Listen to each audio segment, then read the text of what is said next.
এর মধ্যে এমনিতেই অনুচ্চারিত থাকে হলো আলিফ। আলিফ কখনোই কি হয় না, উচ্চারিত হয় না। এর পাশাপাশি আমরা আরেকটা জিনিস জানবো, সেটা হলো মাদের হরফ তিনটি। তাহলে প্রথম বললাম আর আলিফ এমনিতেই উচ্চারিত হয় না। আর এরপরে আমরা জানবো হলো মাদের হরফ তিনটি, আলিফ, ওয়াও, ইয়া। এই তিনটি অক্ষরকে দুর্বল অক্ষর বলে বা উইক লেটার। ইংরেজিতে আমরা বলি উইক লেটার, আর বাংলায় বলি দুর্বল অক্ষর। আর তাজবিদের রুলস অনুযায়ী এগুলো হচ্ছে মাদের অক্ষর। এই তিনটা অক্ষরকে কেন্দ্র করেই অনুচ্চারিত অক্ষরের লেসন আমাদের। তা আমরা প্রথমে যেটা জানবো সেটা হলো যে এখানে সংখ্যাটা দেখা যাচ্ছে না, নিশ্চয় একটা সংখ্যা ছিল। তা আপনি একটা পৃষ্ঠা এখানে দেখতে পাচ্ছেন, সূরা বাকারার 2য় পৃষ্ঠা। এই পৃষ্ঠায় অনেকগুলো জায়গাতে দেখতে পাচ্ছেন আলিফ অনুচ্চারিত, অ অনুচ্চারিত, এরকম কিন্তু দেখতে পাচ্ছেন আপনি। তার মানে দেখেন অনেক, মানে এভারেজে মনে হচ্ছে 10-15টা প্রতি পেজে থাকবে হয়তোবা। তা এই জন্য এই বিষয়টা খুবই গুরুত্বপূর্ণ। তা আলিফ আমরা এখানে অনুচ্চারিত বলতে শুধু উচ্চারণ হবে না এই বিষয়টা না। অনুচ্চারিত বলতে যেমন মাদ হবে না, মাদের জায়গাতে মাদ হবে না, এটাও অনুচ্চারিত অক্ষরের মধ্যে অন্তর্ভুক্ত। অনুচ্চারিত অক্ষরের অন্তর্ভুক্ত কোনটা? যে আলিফটা মাদ হবে না, ওয়াওটা মাদ হবে, পড়া হবে না, ইয়াটা পড়া হবে না, এইগুলোই মিলেই অনুচ্চারিত অক্ষর। আমরা প্রথমে যাব আলিফ মাদ, যদি তারপরে সাকিনযুক্ত অক্ষর থাকে তাহলে সেটা আর কি হবে না, আলিফটা মাদ হবে না। এটা হচ্ছে বইয়ের কথা, কিন্তু এই কথাটা অনেক সময় আমাদের বুঝতে অসুবিধা হয়। তা আমরা যেটা করব সেটা হলো ওয়াও, ফা, কাফ। এখানে দেখতে পাচ্ছেন ফা, এখানে ওয়াও, আর কাফের উদাহরণটা এখানে নাই। যেমন এখানে দেখেন কাল, কাল ইহনিল মাংফুস কোন সূরায় আছে? হুম, কাল ইহনিল সূরা তাকাসুর। তাকাসুর। না আচ্ছা, না না না না, না, সরি সরি, কোন সূরা? বুরুজ না সূরা বুরুজ না সূরা বুরুজ সূরা না সূরা করিয়া। বুরুজ কাল না? ইহিনে সূরা করিয়া, সূরা আচ্ছা করিয়া। যেটাই হোক, কাল ইহনিল মাংফুস ফা আম্মা মান সাকুলাত মাওয়াজিনুহু। সূরা করিয়া। আচ্ছা করিয়া, আচ্ছা। তো এই যে ফা, ওয়াও এবং কাফ, এই তিনটার সাথে যদি আলিফ থাকে, ভালো করে খেয়াল করবেন, ওয়াও ফা কাফ এটার পরেই যদি আলিফ থাকে এবং তারপরে যদি লামে মানে যে কোনো অক্ষরে সুকুন বা তাজদিদ থাকে, তবে সাধারণত দেখা যায় লাম, তখন এই যে মাঝখানে যে আলিফটা, এইটা আসলে মাদ হিসেবে পড়া হবে না। এখন আপনাদের অনেকের মনে প্রশ্ন জাগতে পারে, এই জায়গাতে একটু বেশি মনোযোগী হবেন। অনেকের প্রশ্ন জাগতে পারে কি জানেন, আমরা তো মাদ্দে লাজিম পড়েছি, মাদ্দে আসলির পরের অক্ষরে তাসদিদ অথবা সাকিন হলে সেটা মাদ্দে লাজিম, তাই পড়েছি না? জি। মাদ্দে আসলির পরের অক্ষরে যদি কি থাকে, সাকিন অথবা তাসদিদ, তাহলে সেটা মাদ্দে লাজিম। তাহলে হিসেব অনুযায়ী তো দেখেন এখানে আলিফ মাদ তারপরে সুকুন, তাহলে তো এখানে মাদ্দে লাজিম হওয়ার কথা। তারপরে এখানেও আলিফ মাদ তারপরে লামে সুকুন, এখানেও আলিফ মাদ তারপরে লামে সুকুন, তাহলে আমরা মাদ করব না কেন? এটার কারণ হলো, কারণ দুইটা আলাদা শব্দ। এই যে ওয়াও ফা কাফ এইগুলো কোনোটাই পরবর্তী শব্দের অংশ না, কোনোটাই পরবর্তী শব্দের অংশ না। বাক্যের অংশ হবে কিন্তু শব্দের অংশ হবে না। কারণ ফা অর্থ হলো সুতরাং অথবা অতএব। ফা অর্থ কি? সুতরাং অথবা অতএব। অ অর্থ হলো এবং। আবার কখনো কখনো অ অর্থ হলো শপথ, কসম। ওয়াও কখনো কিসের জন্য ব্যবহার হয়? কসমের জন্য ব্যবহার হয়। যেমন দেখবেন সূরা শামসি, ওয়াশ-শামসি, ওয়াল-লাইলি, ওয়াসসামাই ওয়াত-তারিকি ওয়াল আসর। আসরি, এগুলো সব ওগুলো কি শপথের জন্য ব্যবহার হয়েছে। এখন প্রশ্ন হলো, আপনি বুঝবেন কিভাবে শপথের জন্য ব্যবহার হয়েছে? আপনি দেখবেন ওয়াও এর পরে যে শব্দটা, সেই শব্দের শেষে কি থাকবে? জের থাকবে। জের থাকবে। যখনই ওয়াও এর পরে শব্দের শেষে জের থাকবে, তখন এই ওয়াও এর অর্থ, আপনি সাধারণ ওয়াও অর্থ হলো এবং, কনজাংশন। ওয়াওটা কি? কনজাংশন। ওয়াও, তারপরে ফা, এগুলো সবই কিন্তু কনজাংশন। কাফ, আর কা মানে হচ্ছে মতো। কা মানে কি? মতো। তাহলে দেখেন, ফা মানে সুতরাং, ওয়া মানে এবং, কা মানে মতো। এর কোনো শব্দের সাথে, পরবর্তী শব্দের সাথে এর কোনো মিল নাই। মানে অর্থে মানে শব্দের অংশ না। এটা একটা কি আপনার, ইংরেজি যদি বলেন তাহলে কনজাংশন। আর বাংলায় কি হবে? অব্যয়। বাংলায় কি? অব্যয়। এই জন্য এইখানে কোনোভাবেই মাদ হবে না। তাহলে এখানে আমরা বলতে পারি ওয়াও ফা কাফের পরে আলিফ লাম হলে আলিফটা মাদ হিসাবে কাউন্ট হবে না, এইটুকু বলতে পারি আমরা। কি বলতে পারি? যে ওয়াও ফা কাফের পরে যদি আলিফ লাম আসে, আলিফ লাম দেখেন, এখানে আলিফ লাম, এখানে আলিফ লাম, এখানে আলিফ লাম। আলিফ লাম কি মিন করে? আলিফ লাম মিন করে এটা ডেফিনিট নাউন, এবং আলিফ লাম মিন করে এটা একটা নাউন। মনে রাখবেন, এটা গ্রামার, আরবি গ্রামার আর কি। আলিফ লাম দ্বারা কি বোঝায়? যে এটা একটা নাউন। আর এটা কোন ধরনের নাউন? এটা ডেফিনিট নাউন, নির্দিষ্ট। তা এই যে যে আলিফটা, এই আলিফটাকে আবার আরেকটু ডিটেইল বলি আপনাদেরকে। এই আলিফটা কিন্তু আলিফ না, মূলত এটা হচ্ছে হামজা। এই হামজাটা কিন্তু হামজাতুল ওয়াসল। হামজাতুল ওয়াসলটা কিভাবে বুঝবো? এখন যদি আমি এখানে ফাটা বাদ দেই, এখানে যদি ওয়াওটা বাদ দেই, এখানে যদি ওয়াওটা বাদ দেই, তাহলে আপনি কিভাবে পড়বেন? তখন আপনি আলিফে কি দিবেন? তখন আলিফে জবর দিবেন।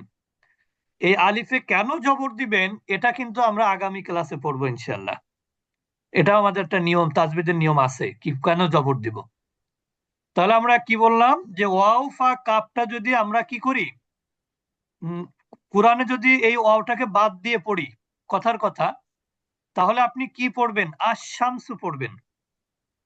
এখানে কি পড়বেন? আল কমার। এখানে কি পড়বেন? আল ইয়াউমা। ঠিক না? তাহলে এই ফা, ওয়াও, কাফ, এইগুলো হচ্ছে কনজাংশন।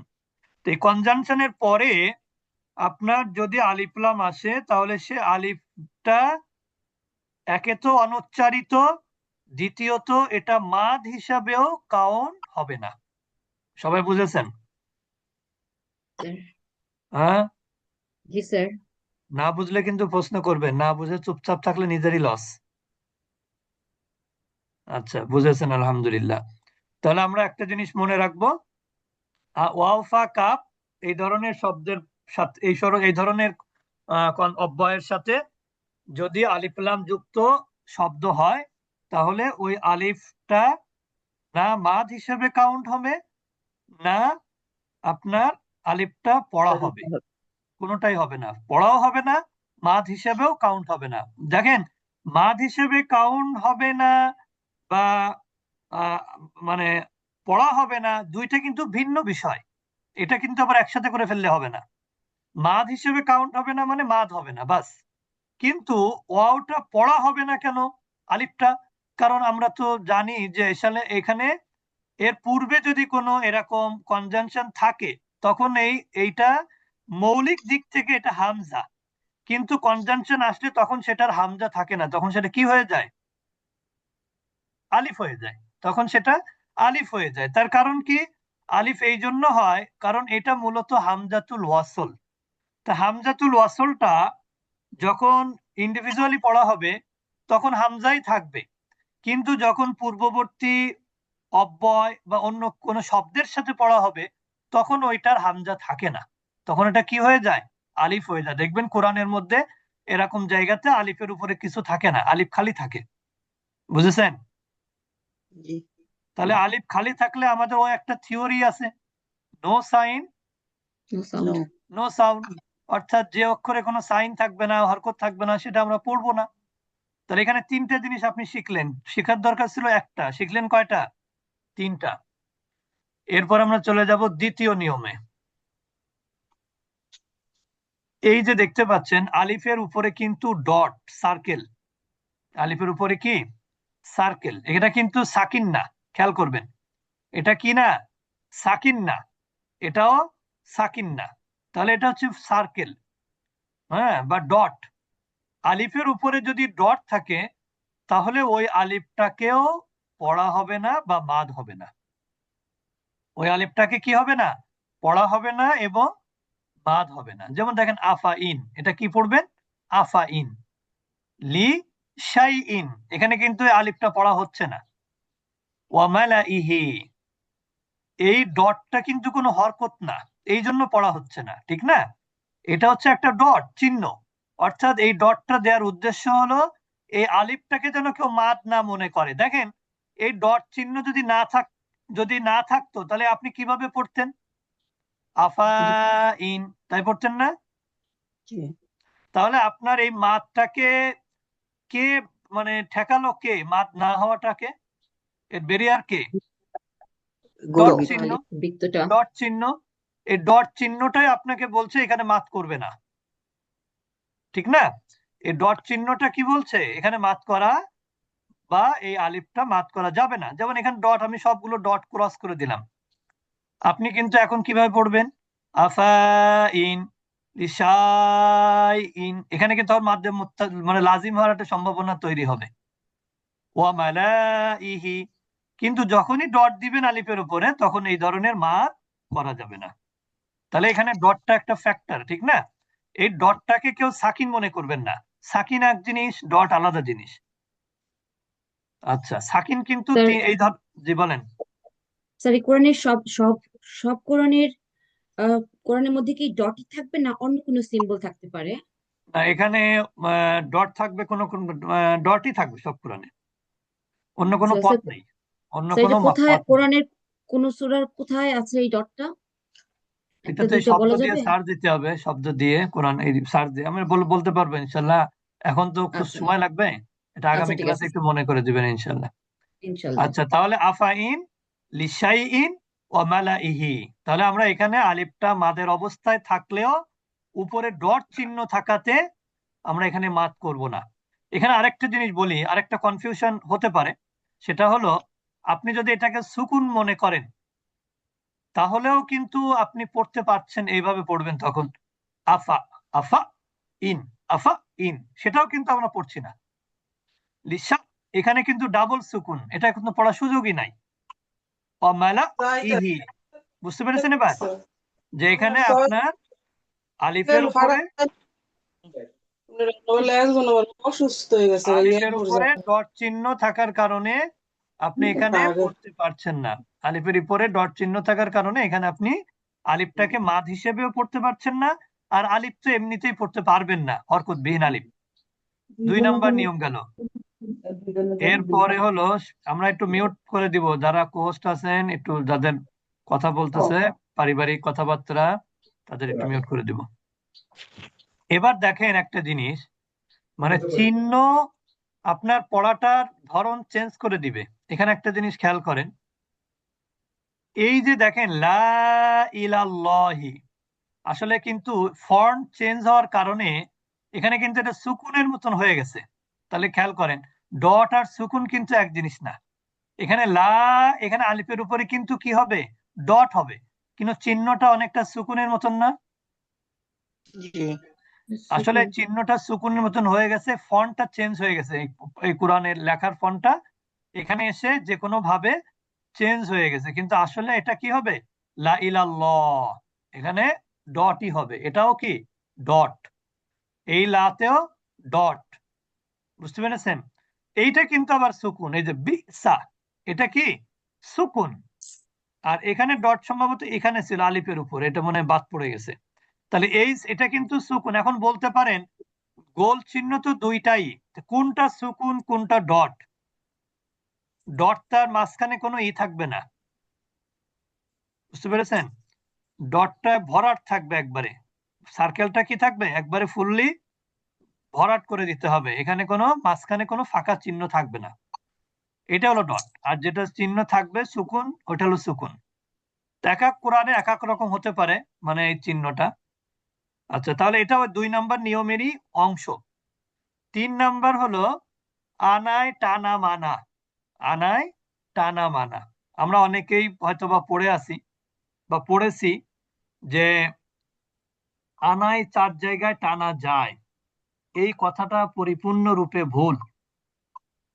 যেখানে আনা অর্থ কি, আনা অর্থ হলো আমি। আনা অর্থ কি কোরআনে? আমি। যেমন দেখেন, কুল ইয়া আইয়ুহাল কাফিরুনা লা আ'বুদু মা তা'বুদুনা ওয়া লা আনতুম আ'বিদুনা মা আ'বুদ ওয়া লা আনা। এই আনা অর্থ কি? আমি। আমি। এই আনা যেখানে আমি অর্থে ব্যবহার হবে, সেই আনায় কোনো অবস্থাতেই টানা হবে না। বুঝেছেন? হ্যাঁ, তার মানে কোনো কোনো আনাতে টানা হতে পারে তাহলে স্যার? আনা সেটা তো আনা না। মনে করেন যে এখন একটা শব্দ, আমি একটা উদাহরণ অনেক সময় বলি, যেমন দেখেন আই। আই একটা লেটার, ঠিক না? এখন আই মানে কিন্তু আমি। এটা কি আই অর্থ আমি। এখন আমি যদি আইসক্রিম লিখি, তাহলে কি এখানে একটা প্রথম একটা আই আসবে না? জি। আমি তো আইসক্রিম বলতেছি, আইসক্রিম, কথার কথা, আইসক্রিম। তাহলে এখানে আই অর্থ কি আমি? না। তাহলে এই আইটা কিন্তু শব্দের মধ্যে আই। তা যদি কোনো শব্দের মধ্যে আনা থাকে, যেমন সূরা মুলকের মধ্যে এক জায়গা আছে, আয়াতটা কি যেন, ইন্নামা আনা, কি যেন একটা আয়াত আছে না সূরা মুলকের মধ্যে? জি জি আছে। যা আনা নাজির, যা আনা, এখানে কিন্তু মাদ হবে, যা আনা নাজির, এখানে মাদ হবে। যা আ না, না এখানে মাদ হবে, কারণ এটা আনা না। যা আ, দেখেন খেয়াল করেন, যা আ এটা একটা ভার্ব, আর এখানে তারপর আছে না, তার মানে এটা কিন্তু আনা না। এটা যা আটা শব্দটা একটা আলাদা শব্দ, নাটা এটা হলো একটা প্রোনাউন, এটা অ্যাটাচ প্রোনাউন। এটা কি অ্যাটাচ প্রোনাউন। এখন আপনি যদি মনে করেন যা আনা যদি বলেন, তাহলে তো এটা তো আনা হবে না, এই আনার ওই আনা তো এক জিনিস না। এই আনা মানে হচ্ছে আমি, আর এই না মানে হলো আমাদেরকে। এটা কিন্তু আনা না, এটা কি না, আনা না। এই আটা হলো জায়ের অন্তর্ভুক্ত, যাটা কি জায়ের, হামজাটা কি জায়ের অন্তর্ভুক্ত, আর নাটা কিন্তু একটা প্রোনাউন। বুঝতে পেরেছেন? এটা অ্যাটাচ প্রোনাউন, আর এটা হলো ডিটাচ প্রোনাউন। আনা মানে আমি, এটা ডিটাচ, আই। আর এই নাটা হলো আস, ইংরেজিতে আমরা যেটাকে বলি আস। তাহলে আস আর মানে আই একই জিনিস, এক জিনিস হবে? তাহলে কি উস্তাদ জি আমরা বলতে পারি ওই যে আনা আমি, সে আনাই হচ্ছে এই যে লম্বা শুধু হামজা এইটা থাকে। বলবেন যে আনার অর্থ আমি, সেই আনায় কোনো টানা নাই। এখন বলতে পারে অনেকেই, আমি তো জানি না আনার অর্থ আমি কোন জায়গায় হবে, আনার অর্থ আমি কোথায়, আনার অর্থ হবে না আমি। তার জি। উত্তর হলো, আনা সবসময় ইন্ডিভিজুয়ালি থাকবে, নাইলে সর্বোচ্চ আনার আগে একটা সর্বনাম থাকবে। কি কি সর্বনাম থাকতে পারে? ফা থাকতে পারে, মানে সরি ওয়াও। কনজাংশন থাকবে, ফা অথবা ওয়া। বুঝতে ও পেরেছেন? আচ্ছা। জি জি জি জি। কারণ ওয়া মানে তো এবং, ফা মানে অতএব।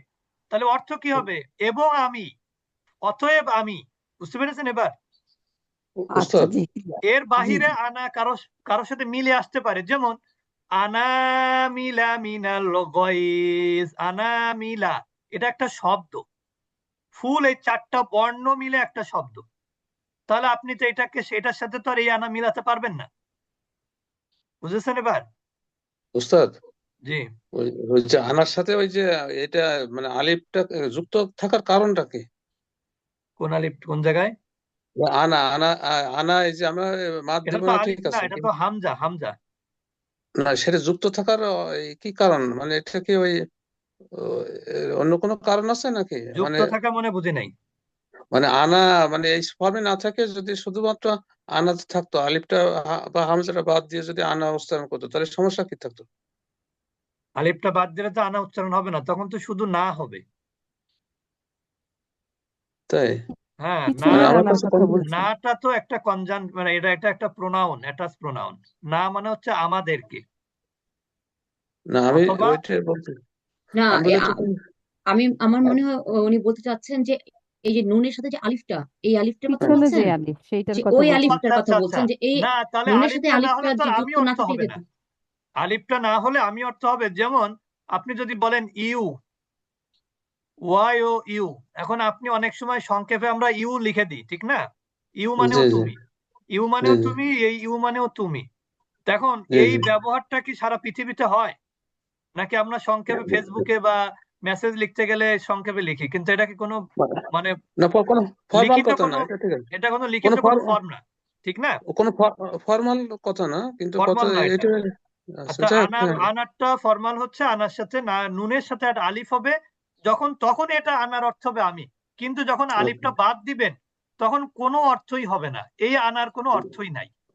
আচ্ছা, জি জি, দেখুন, হ্যাঁ। মানে আলিফ ছাড়া শুধু হামজা জবর আ, নুন জবর না, এই যে দেখেন, এই আনার কোনো অর্থ নেই। কিন্তু এই আনার কোথাও কোনো অর্থ ডিকশনারিতে খুঁজে পাবেন না, বুঝেছেন? তার মানে আমি আগেই জি বলেছি, আমি আনা অর্থ আমি যেটা, সেটার অর্থ হলো সেটা আসলে সেখানে মাত হবে না। কিন্তু এটা একটা বানানের একটা রীতি, আলিফ আসবে, এটা হচ্ছে বানানের একটা রীতি, আচ্ছা, যাক, বুঝেছেন? জি জাজাকুম, জাজাকুম। জি আচ্ছা, উস্তাদ, জি তো যে এখানে সূরার 26 আয়াতে যেখানে লেখা লিখছে ওয়া ইন্নামা আনা নাজিরুম মুবিন, এই আনা কি? ওই আনাটা আনা হবে না। ওয়াইন্নামা জি জি আনা নাযীরুম মুবিন, ওই আনাটা আনা হবে জি না। জি জি, এটা আর কি। আচ্ছা, তারপরে দেখেন, এখানে আমরা একটা কথা বলতে পারি, এখানে যদিও লিখেছে খাড়া জবরের পরে হরকত বিহীন ইয়া। একটা জিনিস মনে রাখবেন, শব্দের শেষে যদি ইয়া আসে তার পূর্বে খাড়া জবরই হবে। এই ইয়াটা যদি কি থাকে, হরকত বিহীন থাকে, তাহলে তার পূর্বে কি হবে? খাড়া জবরই হবে। এটাই নিয়ম, এটাই নিয়ম, যে শব্দের শেষ অক্ষরে যদি হরকত বিহীন ইয়া থাকে তাহলে তার পূর্বে কি থাকবে? খাড়া জবর হবে। এই জন্য আমি এটাকে তিনটা নিয়মকে আমি কি করি, সংক্ষেপ করি এভাবে, যে হরকত মানে হরকতবিহীন ইয়া, হরকতবিহীন অ উচ্চারিত হবে না, এটা আমি বলি। তাহলে এটা নিয়ম, এটা কিন্তু অন্তর্ভুক্ত হয়ে গেল যে এখানে ইয়ার উপরে কিছু নাই, এখানে ইয়ার উপরে কিছু নাই, এখানে ইয়ার উপরে কিছু নাই। এই জন্য ইয়াটাকে কি করা হচ্ছে না, পড়া হচ্ছে না। বুঝতে পেরেছেন আমার কথা? জি জি। আবার দেখেন এই নিয়মটা আরো দেখেন সামনে আসবে। এখানে দেখেন ফি, ফি এর মধ্যে ইয়া আছে কিন্তু ইয়াটা হরকতবিহীন, এই ইয়াটা পড়া হচ্ছে না। ফাটা কাকে ধরতেছে? পরবর্তী লামকে। এখানে আলার সাথে কিন্তু ইয়া আছে, এখানেও ইয়াটা হরকতবিহীন, ওই জন্য পড়া হচ্ছে না। এখানে ইলা, ইলার পরে কিন্তু দেখেন ইয়া আছে, ইয়া আছে না শেষে? হ্যাঁ, এখানেও কিন্তু কি হচ্ছে না, পড়া হচ্ছে না। এই জন্য আমি একবারে বলে দেই, হরকতবিহীন ইয়া, হরকতবিহীন অ পড়া হবে না, এবং হরকতবিহীন আলিফও পড়া হবে না, তিনটাই। এইখানে দেখেন হরকতবিহীন ওয়াও, আল হায়াতি এখানে ওয়াও আছে হরকতবিহীন, আস সলাতা এখানে ওয়াও আছে হরকতবিহীন, আজ জাকাতা এখানে ওয়াও আছে কি, হরকতবিহীন। তাহলে আমরা স্যার বলতে এখানে পারি, হ্যাঁ, স্যার এখানে আল হায়াত, হায়াতা হলো কি হবে? এটা তো ওই যে গোল, আবার যে বিন তো, আল এটা কি হায়াতি, হামজা, এটা এটা আল কি সাকিন? হায়াতি। কোনটা? এটা কি সাকিন? এটা কি লামের উপরে কি সাকিন নাকি এটা, হ্যাঁ, বা লামের উপরে সুকুন থাকে। নাকি? লামের উপরে তো বৃত্ত আসবে না কখনো, আলিফের উপরে বৃত্ত আসবে শুধু। ও আচ্ছা, লামের উপরে আসবে, শুধু না, আলিফের বৃত্ত, উপরেই বৃত্তটা হবে। বৃত্ত শুধু আসবে শুধু আলিফের আলিফের উপরে। উপর, আচ্ছা জি স্যার। আর যত জায়গায় সার্কেল দেখবেন সবগুলো সাকিন। আচ্ছা সাকিন। আচ্ছা, তাহলে এখানে দেখেন ওয়াওটা কিন্তু হরকতবিহীন, এখানে ওয়াও হরকতবিহীন, এখানে ওয়াও হরকতবিহীন, অর্থাৎ এই শব্দগুলো দুই ভাবে লেখা যায়, ওয়াও দিয়েও লেখা যায়, ওয়াও ছাড়াও লেখা যায়। এই জন্য দেখেন এখানে আল হায়াতি, আস সলাতা, এগুলো কিন্তু হরকত, ওয়াওকে হরকতবিহীন করে রেখেছে। তাহলে তিনটা স্যার যদি জিনিস এখানে, হচ্ছে জি, স্যার যদি এখানে ওয়াওটা যদি পড়া হচ্ছে না, তাহলে ওয়াও এই ইয়া এটা দিয়েছে কেন? এটা কি কোনো এটা মিনিং দিয়েছে, মিন যেটা করছে? বললাম, এটা হচ্ছে লেখার রীতি, এটা শুধু লেখায় আসে, পড়ায় আসে না, এটা আর পড়ায় কি। আসে না। বুঝতে পেরেছেন? শুধু রসপাত। এটা কোনো মিনিং, মিনিং এ কোনো রসমেকাল, হ্যাঁ। হেরফের না দিলেও মিনিং এ কোনো হেরফের হবে না? না না, এটা দুই ভাবে লেখা যায়। আপনি ওয়াও না দিয়ে খাড়া জবর বা আলিফ দিলে হয়ে যাবে। এই আল হায়াত বানানটা আমি যদি এইভাবেও লিখি, আল হায়াতি, এটাও হবে। কিন্তু লেখার রীতিতে আলিফ মাদের পরে সাধারণত গোলতা আসে না, লম্বাতা আসে। বুঝতে পেরেছেন? জি তাও দেয়া যায়, গোলতা দেয়া যায়। আর সলাৎ, সলাৎটাকে আমরা এভাবেও লিখতে পারি, সদ লাম আলিফ তা, এভাবেও লেখা যায়। এক একটা এই প্রত্যেকটা শব্দই দুই ভাবে লেখা যায়, এবং জি কোরআনেও ওইভাবে পাবেন আপনি। জাকাত বানান কোথাও ওয়াও পাবেন, কোথাও ওয়াও পাবেন না, কোরআনে এরকম আছে। জি তাহলে আমরা একবারে একটু ফিনিশিং দেই। সেটা হলো, প্রথম নিয়মটা ছিল যে আলিফ, ওয়াও ফা কাপের পরে আলিফ লাম থাকলে আলিফটা অনুচ্চারিত থাকবে, আলিফটা মাদ হিসেবে কাউন্ট হবে না। 2 নম্বর নিয়ম হলো, আলিফের উপরে যদি ডট থাকে তাহলে সেই আলিফটা না মাদ হবে, না আলিফ হিসেবে মাদ হবে না, এটা মনে রাখলেই হবে। আচ্ছা, জি, আসসালামু আলাইকুম। আমি একটু হস্তক্ষেপ করে ফেললাম এই আলিফের উপরে ডটেরটা কারণে। কোরআন শরীফের 24টা জায়গায় এরকম আলিফের উপরে ডট আছে। আমি শুধু একটু সংক্ষেপে একটু বলি, সূরা আযহাবের 10, 66, 67 আরো আছে। আমি এতগুলো বললাম না, শুধু একটা সূরার কথা বললাম। হ্যাঁ হ্যাঁ হ্যাঁ, যাই হোক, সূরা তা আযহাবের এগুলো আপনি 10, দেখতে, পড়ার 66, সময় দেখতে 67। পাবেন ইনশাল্লাহ। তারপরে আমরা বললাম আনায় টানা মানা, তারপরে আমি তিনটাকে ই করে বললাম, মানে যে ওয়াও এবং ইয়া হরকতবিহীন হলে সেটা পড়া হবে না। তাহলে আপনি তিনটা কভার দিবে। এখানেও দেখেন এই কথাও কভার দিবে যে খাড়া জবরের পরে হরকত ছাড়া ইয়া, এটাও কভার দিবে চিহ্ন ছাড়া ইয়া, আবার চিহ্ন ছাড়া ওয়াও। তা এইটা হচ্ছে আমাদের অনুচ্চারিত অক্ষরের নিয়ম। তো এই পর্যন্তই আমাদের আজকে ক্লাস।